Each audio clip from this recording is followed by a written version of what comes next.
सोन चिड़ैया खबर उड़ती है। दंतेवाड़ा जिला जो कभी जैविक खेती के लिए अपनी अलग पहचान बना चुका है, अब पर्यावरणीय संकट की गंभीर आशंकाओं के बीच घिरता नजर आ रहा है। किरंदुल स्थित आर्सेलर मित्तल कंपनी से निकलने वाले खनिज अवशेष को कथित रूप से नदी किनारे डंप किए जाने का मामला सामने आया है। आरोप है कि पुरंतई क्षेत्र में डंकनी शंखनी संगम के पास नदी से महज 60 मीटर की दूरी पर लाल मिट्टी यानी खनिज का कचरा डंप किया जा रहा है, जबकि नियमों के अनुसार बाढ़ क्षेत्र से कम 100 मीटर दूर ही ठोस अपशिष्ट डंप किया जा सकता है। स्थानीय लोगों का कहना है कि पहले भी नदी किनारे डाली गई लाल मिट्टी हटाने के निर्देश दिए गए थे, लेकिन अब तक कोई प्रभावी कार्रवाई नहीं हुई। यह मामला अब एनजीटी तक पहुंच चुका है, जहां ठोस अपशिष्ट प्रबंधन नियम 2016 का पालन सुनिश्चित करने के निर्देश दिए गए थे। विशेषज्ञों के अनुसार डंकनी और शंखनी नदियां आगे चलकर इंद्रावती नदी में मिलती हैं। इसलिए यदि बरसात के दौरान यह लाल मिट्टी बहकर नदी में पहुंचती है तो पानी की गुणवत्ता, जलीय जीवन और सिंचाई व्यवस्था पर गंभीर खतरा उत्पन्न हो सकता है। प्रशासनिक स्तर पर कलेक्टर देवेश कुमार ध्रुव ने कहा कि वे मौके का निरीक्षण करने के बाद ही अधिकृत जानकारी दे पाएंगे। कंपनी का पक्ष भी सामने आया है। आयरन और टेलिंग्स से जुड़ी रिक्लेमेशन गतिविधि जमीन मालिक से आवश्यक अनुमति मिलने के बाद शुरू की गई। उनका कहना है कि कार्य नियमों के अनुसार ही किया जा रहा है, लेकिन स्थानीय ग्रामीणों का आरोप है कि वास्तविक स्थिति नियमों से बिल्कुल अलग है और पर्यावरणीय मानकों की अनदेखी की जा रही है।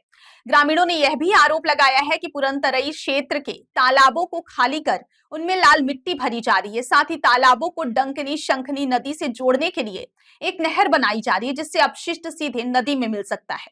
प्रशासन ने जिले में 5 स्थानों पर लगभग 5.5 लाख मीट्रिक टन खनिज अवशेष डालने की अनुमति दी थी।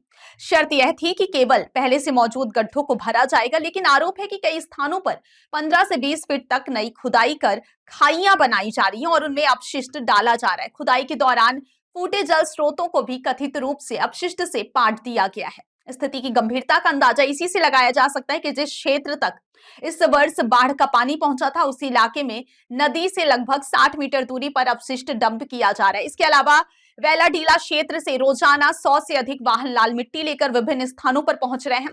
मसेनार क्षेत्र में सड़क किनारे खनिज अवशेष डालने पर प्रशासन ने पहले नोटिस भी जारी किया था, लेकिन ग्रामीणों का कहना है कि इसके बावजूद ठोस कार्रवाई नहीं हुई और कई जगह बिना अनुमति सड़क किनारे कचरा फेंका जा रहा है। किसानों की चिंता भी बढ़ती जा रही है। उनका कहना है कि कई फीट गहरी खुदाई कर खनिज अवशेष भरने से न सिर्फ उनकी जमीन प्रभावित हो रही है, बल्कि आसपास की उपजाऊ भूमि भी बंजर होने का खतरा पैदा हो गया है। भूजल पुनर्भरण, फसल उत्पादन और सिंचाई व्यवस्था पर दीर्घकालिक असर की आशंका जताई जा रही है, जिससे भविष्य में कृषि पर गंभीर संकट आ सकता है। नियमों के अनुसार बाढ़ क्षेत्र से कम 100 मीटर दूर ही ठोस अपशिष्ट डंप किया जा सकता है। जल स्रोतों, तालाबों और नदी के तट के पास डंपिंग पर सख्त प्रतिबंध है और एनजीटी के निर्देशों के बाद इन नियमों का पालन अनिवार्य माना जाता है।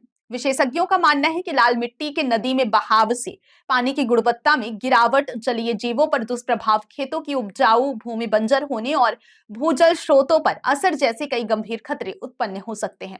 कुल मिलाकर दंतेवाड़ा का यह मामला केवल स्थानीय विवाद नहीं, बल्कि पर्यावरण, कृषि और जल संसाधनों से जुड़ा बड़ा मुद्दा बनता जा रहा है। अब सभी की नजर प्रशासनिक जांच और आगे होने वाली कार्रवाई पर टिकी है, ताकि संभावित पर्यावरणीय नुकसान को समय रहते रोका जा सके।